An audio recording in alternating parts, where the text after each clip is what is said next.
Слава народу-победителю! С праздником вас! С Днем Победы! Ура!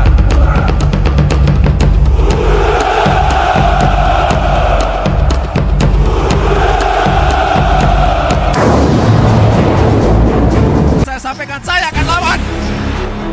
Assalamualaikum warahmatullahi wabarakatuh. Perlawanan pemerintah Indonesia dalam upaya hilirisasi hasil tambang semakin sangar.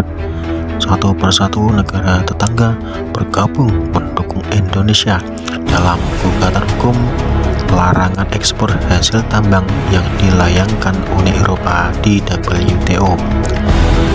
Malaysia menyusul Rusia bergabung ke Indonesia melawan Uni Eropa yang bengek sombong sok jago, tapi melawan RI saja tergopoh-gopoh sempoyongan tak berdaya. Gabungnya Malaysia ke Indonesia lantaran lahirnya undang-undang baru yang disepakati parlemen dan pemerintahan negara di kawasan itu dengan alasan untuk melindungi hutan dengan membatasi penjualan minyak sawit. Tak tinggal diam, RI dan Malaysia mengancam akan menghentikan ekspor sawit ke benua biru tersebut. Kok aneh ya guys, Uni Eropa sawitnya mereka nggak mau, tapi kalau nikel dan hasil tambang lain mereka maksa Indonesia sampai menggugat di WTO. Indonesia dan Malaysia akan bertemu membahas diberhentikannya ekspor sawit pada Februari ini. Ya, kalau pikiran Mimin emang harus dihentikan ekspor ke Eropa, nggak dibeli sama Uni Eropa juga nggak masalah, biar mereka merasakan gimana rasanya nggak makan gorengan sehari saja.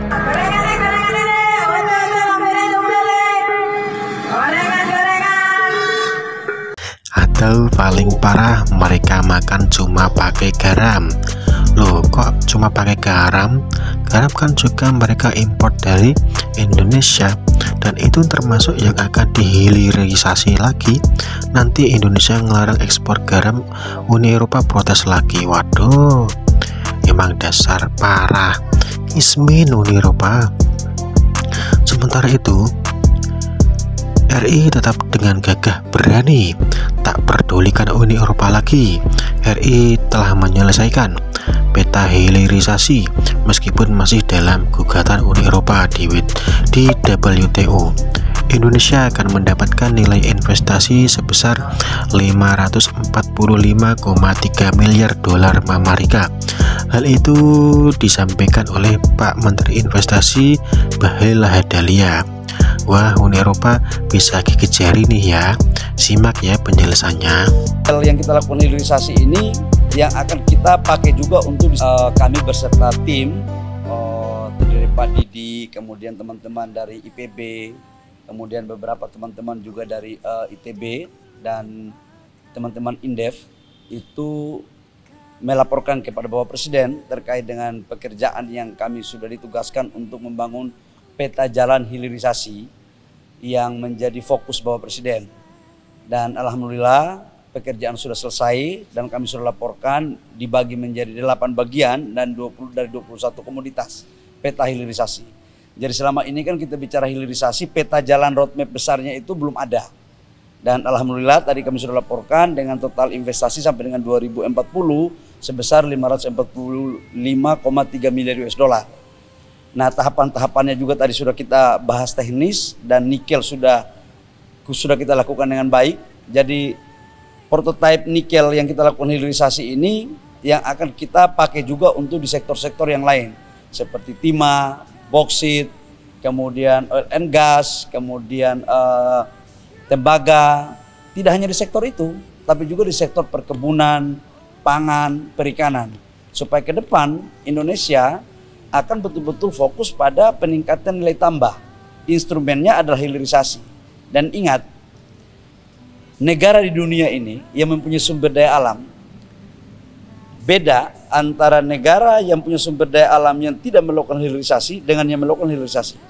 Kalau yang melakukan hilirisasi, percepatan pertumbuhan ekonominya dan menuju kepada negara maju lebih cepat daripada punya sumber daya alam tidak melakukan hilirisasi. Dan kita sudah memulai di zaman Bapak Presiden Jokowi. Jadi itu yang kami laporkan. Silakan diwawancara ke Pak Prof Didik sebagai komandan tim.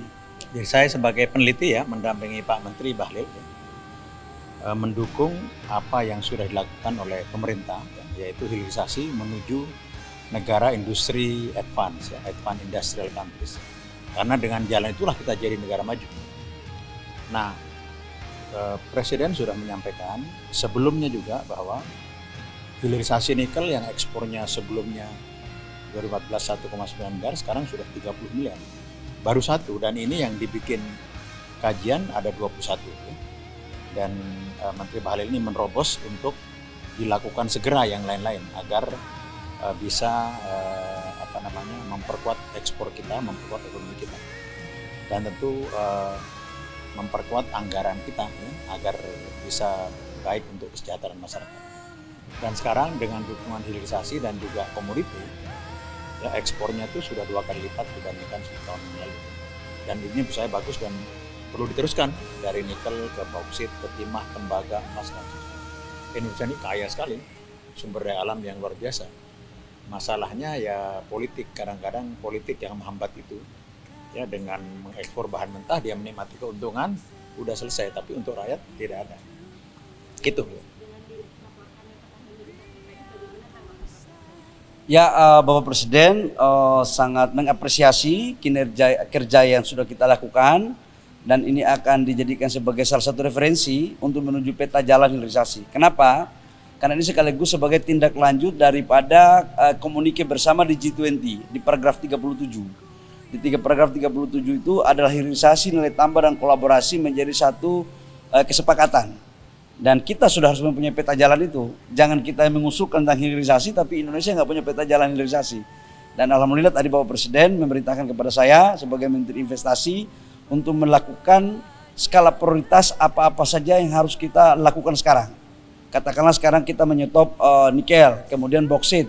Ke depan apa lagi? Seperti timah atau apa, tembaga sebentar lagi. Jadi ini akan kita lakukan. Sekali lagi bahwa hilirisasi tidak hanya sektor pertambangan, tapi ke depan akan arah kepada oil and gas, pangan, perkebunan, termasuk perikanan. Itu. Oh, yang pertama kan kita akan menyetop ekspor bauksit. Dan Bapak Presiden sudah mengumumkan itu.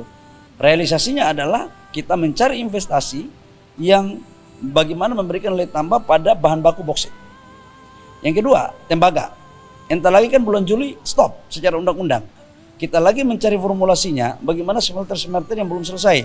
Contoh di NTB sama di Freeport. Nah ini kita cari lagi formulasinya. Tapi intinya negara harus konsisten untuk membangun hilirisasi. Nggak boleh ada gerakan-gerakan tambahan. Kita sudah harus sadar secara kolektif bahwa hilirisasi adalah instrumen untuk Indonesia menuju dari negara berkembang menjadi negara maju. Saya tahu pasti ada yang kurang berkenan dengan hal ini. Karena saya kan mantan pengusaha. Ekspor barang mentah itu kan dapat duit cepat. Tapi kalau bangun hilirisasi kan butuh capex. Tapi ini bukan persoalan Bahlil, bukan persoalan Bapak Presiden, atau bukan persoalan Pak Didi. Ini persoalan rakyat bangsa dan negara dan kedaulatan negara kita untuk ke depan. Kalau mau negara kita disegani oleh dunia, maka kita harus memulai sadar bersama-sama. Dan sesuatu yang besar pasti ada yang perasaannya terkorban. Itulah konsekuensi aja. Kita nggak boleh mundur sedikit pun hanya akibat karena persoalan-persoalan begitu. Ya, itu dinamika kok. Dan Bapak Presiden Jokowi kan punya ketegasan kan jelas. Jadi kalau presidennya sudah sangat begitu, sudah tegas, jelas, jangan menterinya membleh, nggak boleh. Ya, kita harus taat dan mengikuti apa yang diperintahkan oleh Bapak Presiden dan undang-undang. Oke, makasih. Sementara itu, di tengah krisis Uni Eropa, masyarakat Uni Eropa berdemo mencari sang presiden. Tapi sang presiden malah asyik bersih rumah-rumah Pak Agus Jarwo, samping tambal ban Pak Kartono. Waduh, ya wes, gimana pendapatmu guys? Kasih pendapatmu di kolom komentar ya. Terima kasih sudah menyaksikan. Wassalamualaikum warahmatullahi wabarakatuh.